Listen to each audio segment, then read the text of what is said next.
In my life, I try to avoid things that are stupid, evil, and make me look bad in comparison to someone else. And Bitcoin does all three.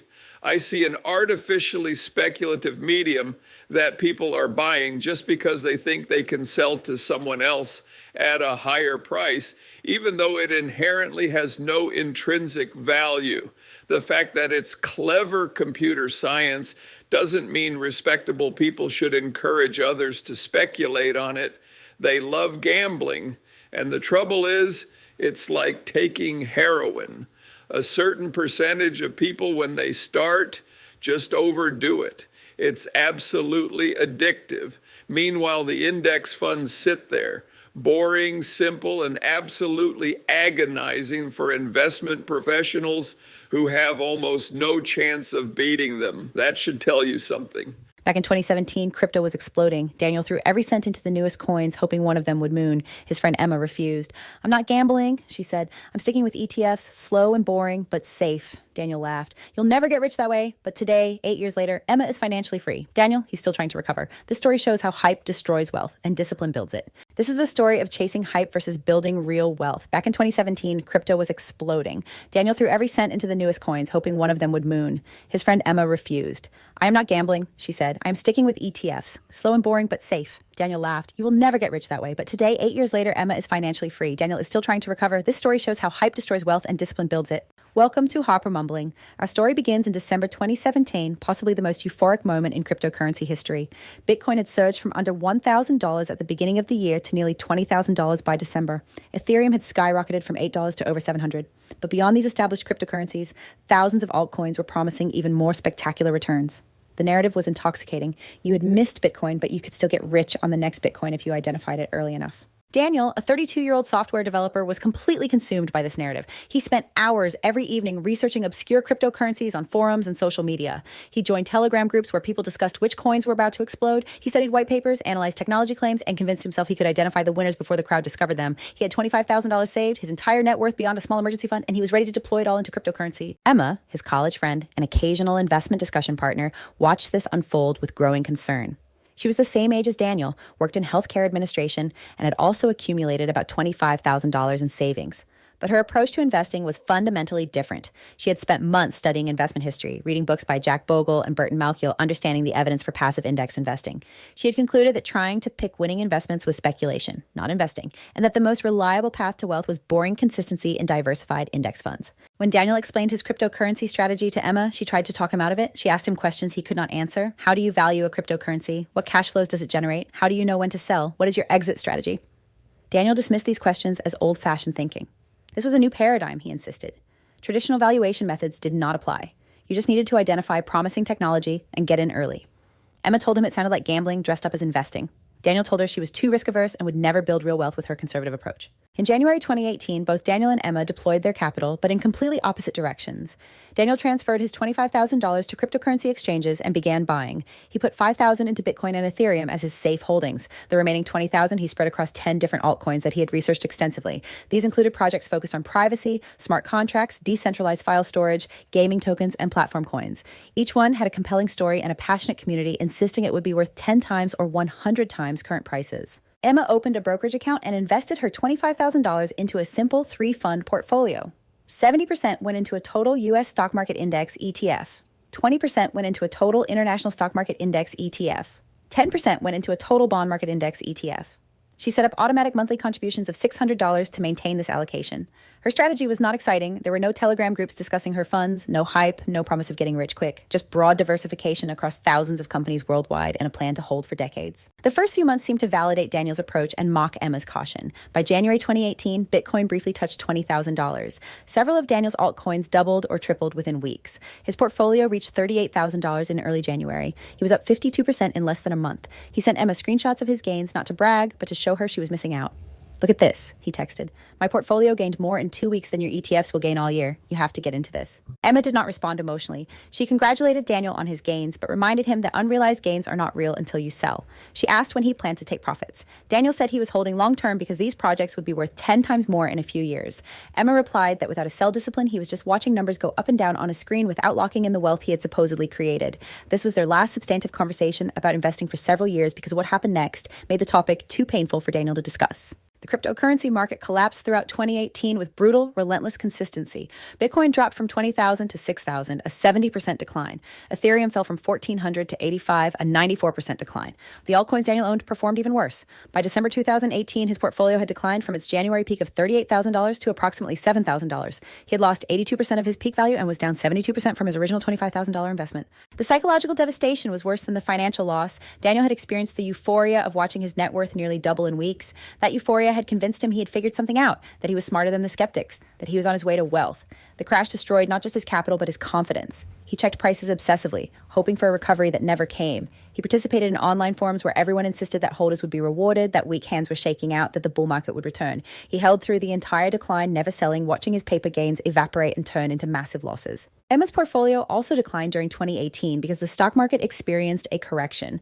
Her $25,000 initial investment plus the first 12 months of $600 contributions, totaling about $32,000 in invested capital, had declined to approximately $29,000 by December 2018. She was down about 9% from her invested amount. She felt uncomfortable watching her balance decrease, but she never considered selling. She had studied market history and knew that corrections were normal, temporary, and actually beneficial for long-term investors who continued buying at lower prices. The critical difference was that Emma kept investing throughout 2018. Her automatic $600 monthly contribution executed every single month, buying more shares when prices fell. She accumulated shares at a discount that would prove valuable later. Daniel stopped investing entirely after the crash. He had no more capital to deploy and psychologically could not bring himself to buy more cryptocurrency after losing so much. He just held his diminished positions and hoped for recovery. In 2019, the cryptocurrency market began a gradual recovery. Bitcoin climbed from its December 2018 low of $3,200 to about $13,000 by June 2019 before declining again. Daniel's portfolio recovered somewhat, reaching about $14,000 by mid-2019. He was still down significantly from his original investment, but the recovery gave him hope. He held everything, convinced that the next bull market would restore his losses and then some. Emma's portfolio fully recovered from the 2018 correction and reached new highs throughout 2019. Her balance at the end of 2019 was approximately $46,000 from cumulative contributions of $32,000. She had gained $14,000, a 44% return on her invested capital in less than 2 years. She did not celebrate or change her strategy. She just continued her $600 monthly investments like clockwork. Then 2020 arrived with the COVID pandemic, and both the stock market and cryptocurrency market crashed simultaneously in March. Bitcoin dropped from 9,000 to 5,000 in days. Daniel's portfolio, which had recovered to about 12,000, dropped back to 8,000. He was back to having lost 68% of his original investment. The repeated cycle of hope and devastation was psychologically crushing. Emma experienced the same March 2020 market crash. Her portfolio dropped from about 50,000 to about 40,000 in a matter of weeks. But her response was completely different from Daniel's. She knew from studying the 2008 financial crisis that crashes create opportunity for disciplined investors. Her automatic monthly investments kept executing, buying shares at prices that would never be available again. When the market recovered with shocking speed starting in April 2020, those shares purchased in March and April appreciated dramatically. Something remarkable happened in late 2020. The cryptocurrency market entered another euphoric phase. Bitcoin surged from 5,000 in March to 69,000 by November 2021. Ethereum went from 180 to 4,800. Daniel's portfolio exploded from 8,000 to approximately 72,000 during this period. After 3 years of devastation, he was suddenly up massively from his original investment. He was finally vindicated. This is where Daniel made the decision that would define the outcome of his entire 8-year investment journey. In November 2021, with Bitcoin at 69,000 and his portfolio at 72,000, representing a 188% gain from his original 25,000 investment, he faced a choice. He could sell, lock in the gain, and convert his unrealized paper profits into actual wealth. Or he could hold, believing the bull market would continue and his portfolio would grow even more. Daniel held. His reasoning seemed sound at the time. Every cryptocurrency analyst and influencer he followed insisted this was just the beginning. Bitcoin was going to 100,000, then 200,000. Ethereum was going to 10,000. His altcoins would multiply again. Selling now would mean missing the majority of the gains. The community convinced him that holding was wisdom and selling was weakness, so he held everything. Emma had no such decision to make. Her portfolio had reached about $90,000 by the end of 2021. She had invested approximately $44,000 total over 4 years, and investment returns had added $46,000. She was up more than 100% from her contributions, but she never considered selling because her strategy from the beginning was to invest for decades, not years. The idea of selling because prices had gone up made no sense in her framework. She was not trying to time the market or capture gains. She was just systematically building ownership in global businesses.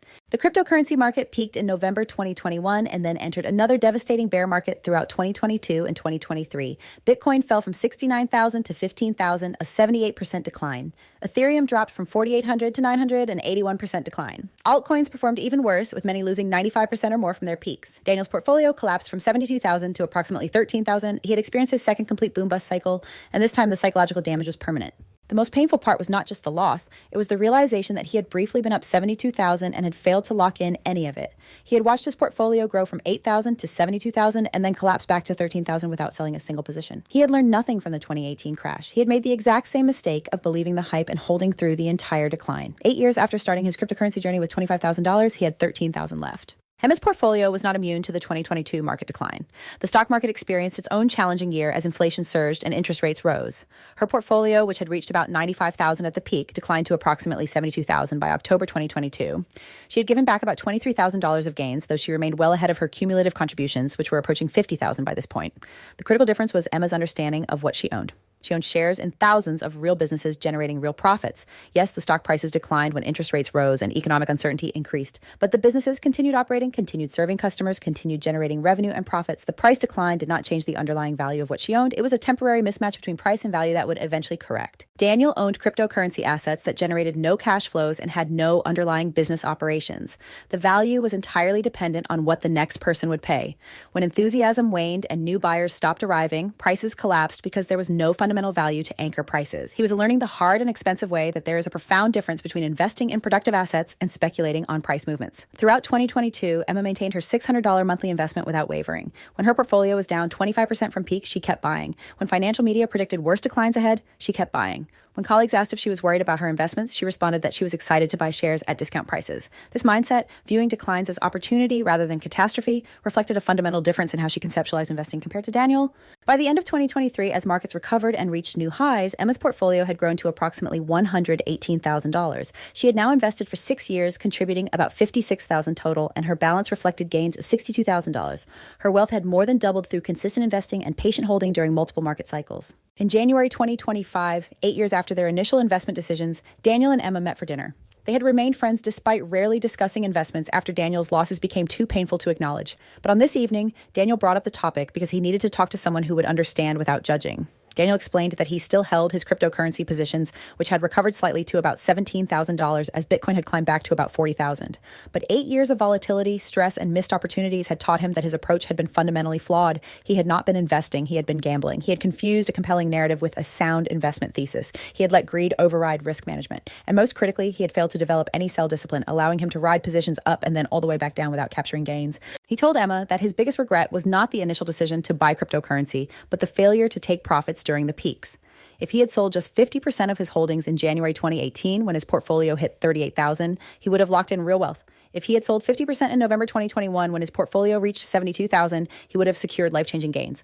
Instead, he held through both peaks and crashed with the market both times, ending 8 years with less than he started with in real terms. Emma shared her numbers with permission to use this story. Her portfolio now stood at $132,000. She had invested for 8 years, contributing $600 per month, totaling approximately $57,600 in contributions. Her balance represented gains of $74,400, more than 129% return on her invested capital. She had turned consistent monthly investments in boring index funds into wealth that provided security and options. The wealth gap between Daniel and Emma after 8 identical years was $115,000. They had started with the same capital, the same time frame, and similar ongoing investment capacity. The only difference was strategy. Daniel chased trends, held through volatility, failed to develop sell discipline, and ended with less than he started with. Emma implemented a boring strategy, maintained discipline, and systematically built substantial wealth. Daniel's story is not unique. It represents what happened to the vast majority of retail cryptocurrency investors who entered during the hype cycles of 2017, 2020, and 2021.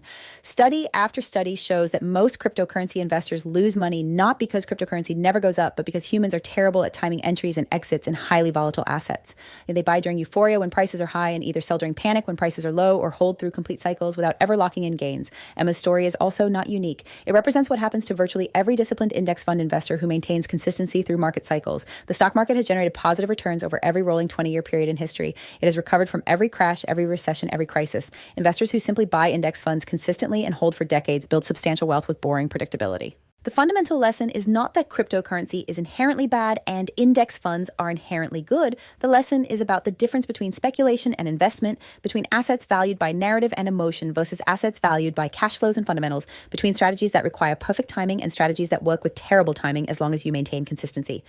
Daniel had tried to get rich, which requires perfect timing, special insight, and outsmarting other market participants. Emma had tried to build wealth, which requires only consistency, discipline, and patience. Getting rich is possible, but improbable and usually temporary. Building wealth is probable if you are willing to be boring for long enough.